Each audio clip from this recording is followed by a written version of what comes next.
Though Mrs. Jennings was in the habit of spending a large portion of the year at the houses of her children and friends, she was not without a settled habitation of her own.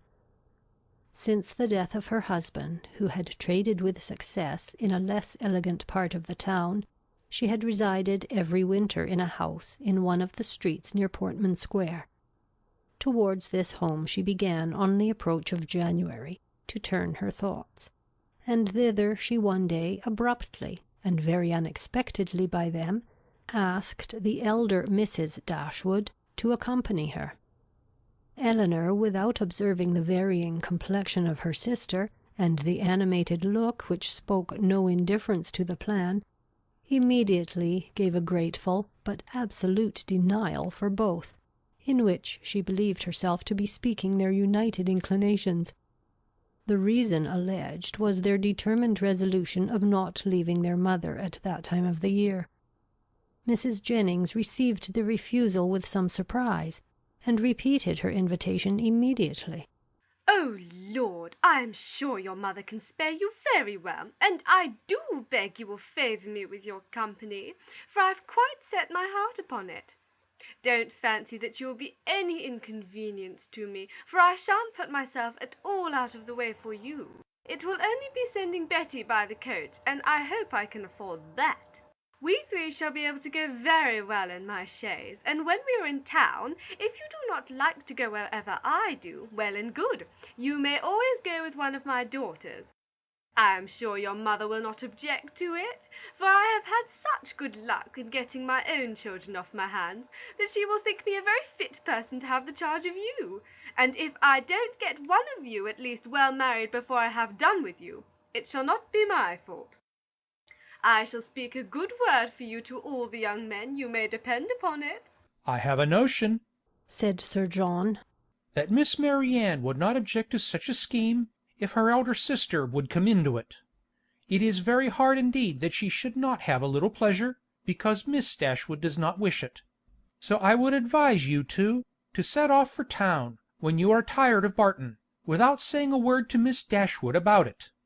"Nay," cried Mrs. Jennings, "I am sure I shall be monstrous glad of Miss Marian's company, whether Miss Dashwood will go or not, only the more the merrier, say I, and I thought it would be more comfortable for them to be together, because if they got tired of me they might talk to one another and laugh at my old ways behind my back. But one or the other, if not both of them, I must have. Lord bless me! How do you think I can live poking by myself? I who have been always used till this winter to have Charlotte with me. Come, Miss Marian, let us strike hands upon the bargain, and if Miss Dashwood will change her mind by the by, why so much the better." "I thank you, Mum, sincerely thank you," said Marianne with warmth. "Your invitation has ensured my gratitude for ever, and it would give me such happiness, yes, almost the greatest happiness I am capable of, to be able to accept it. But my mother, my dearest, kindest mother, I feel the justice of what Elinor has urged, and if she were to be made less happy, less comfortable by our absence, oh no, nothing should tempt me to leave her. It should not, must not be a struggle."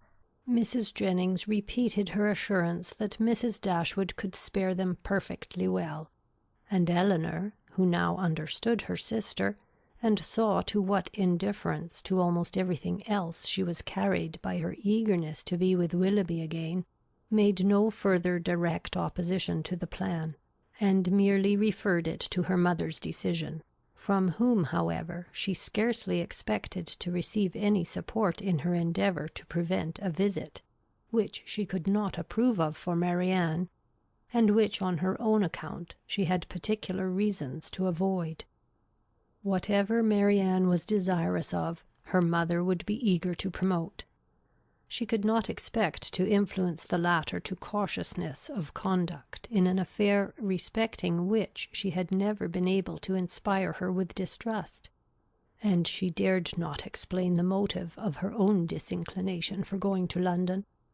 That Marianne, fastidious as she was, thoroughly acquainted with Mrs. Jennings's manners, and invariably disgusted by them, should overlook every inconvenience of that kind, should disregard whatever must be most wounding to her irritable feelings in her pursuit of one object, was such a proof, so strong, so full, of the importance of that object to her, as Elinor, in spite of all that had passed, was not prepared to witness. On being informed of the invitation, Mrs. Dashwood, persuaded that such an excursion would be productive of much amusement to both her daughters, and perceiving through all her affectionate attention to herself how much the heart of Marianne was in it, would not hear of their declining the offer upon her account, insisted on their both accepting it directly, and then began to foresee, with her usual cheerfulness, a variety of advantages that would accrue to them all from this separation. "I am delighted with the plan," she cried. "It is exactly what I could wish. Margaret and I shall be as much benefited by it as yourselves. When you and the Middletons are gone, we shall go on so quietly and happily together with our books and our music. You will find Margaret so improved when you come back again. I have a little plan of alteration for your bedrooms, too, which may now be performed without any inconvenience to any one. It is very right that you should go to town. I would have every young woman of your condition in life acquainted with the manners and amusements of London. You will be under the care of a motherly good sort of woman, of whose kindness to you I can have no doubt. And in all probability you will see your brother, and whatever may be his faults or the faults of his wife, when I consider whose son he is, I cannot bear to have you so wholly estranged from each other." "Though with your usual anxiety for our happiness," said Elinor, "you have been obviating every impediment to the present scheme which occurred to you, there is still one objection which, in my opinion, cannot be so easily removed." Marianne's countenance sunk. "And what," said Mrs. Dashwood, "is my dear prudent Eleanor going to suggest? What formidable obstacle is she now going to bring forward? Do let me hear a word about the expense of it." "My objection is this.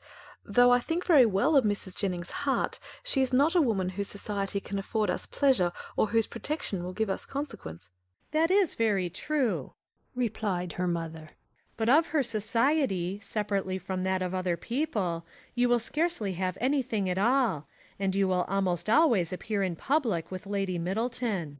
"If Eleanor is frightened away by her dislike of Mrs. Jennings," said Marianne, "at least it need not prevent my accepting her invitation. I have no such scruples, and I am sure I could put up with every unpleasantness of that kind with very little effort." Elinor could not help smiling at this display of indifference towards the manners of a person to whom she had often had difficulty in persuading Marianne to behave with tolerable politeness, and resolved within herself that if her sister persisted in going, she would go likewise, as she did not think it proper that Marianne should be left to the sole guidance of her own judgment, or that Mrs. Jennings should be abandoned to the mercy of Marianne for all the comfort of her domestic hours. To this determination she was the more easily reconciled, by recollecting that Edward Ferrars, by Lucy's account, was not to be in town before February, and that their visit, without any unreasonable abridgment, might be previously finished. "I will have you both go," said Mrs. Dashwood. "These objections are nonsensical. You will have much pleasure in being in London, and especially in being together. And if Eleanor would ever condescend to anticipate enjoyment, she would foresee it there from a variety of sources. She would, perhaps, expect some from improving her acquaintance with her sister-in-law's family." Elinor had often wished for an opportunity of attempting to weaken her mother's dependence on the attachment of Edward and herself, that the shock might be less when the whole truth were revealed. And now, on this attack, though almost hopeless of success, she forced herself to begin her design by saying, as calmly as she could, "I like Edward Ferrars very much, and shall always be glad to see him, but as to the rest of the family, it is a matter of perfect indifference to me whether I am ever known to them or not." Mrs. Dashwood smiled and said nothing. Marianne lifted up her eyes in astonishment, and Elinor conjectured that she might as well have held her tongue. After very little farther discourse, it was finally settled that the invitation should be fully accepted. Mrs. Jennings received the information with a great deal of joy, and many assurances of kindness and care. Nor was it a matter of pleasure merely to her. Sir John was delighted, for to a man whose prevailing anxiety was the dread of being alone, the acquisition of 2 to the number of inhabitants in London was something. Even Lady Middleton took the trouble of being delighted, which was putting herself rather out of her way, and as for the Miss Steeles, especially Lucy, they had never been so happy in their lives as this intelligence made them. Elinor submitted to the arrangement which counteracted her wishes with less reluctance than she had expected to feel.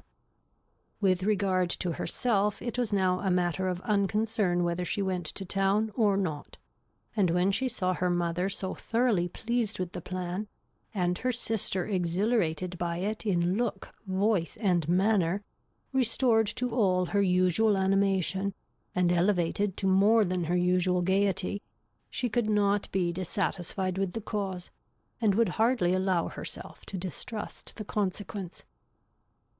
Marianne's joy was almost a degree beyond happiness, so great was the perturbation of her spirits and her impatience to be gone. Her unwillingness to quit her mother was her only restorative to calmness, and at the moment of parting her grief on that score was excessive. Her mother's affliction was hardly less, and Elinor was the only one of the 3 who seemed to consider the separation as anything short of eternal. Their departure took place in the first week in January. The Middletons were to follow in about a week. The Miss Steeles kept their station at the park, and were to quit it only with the rest of the family.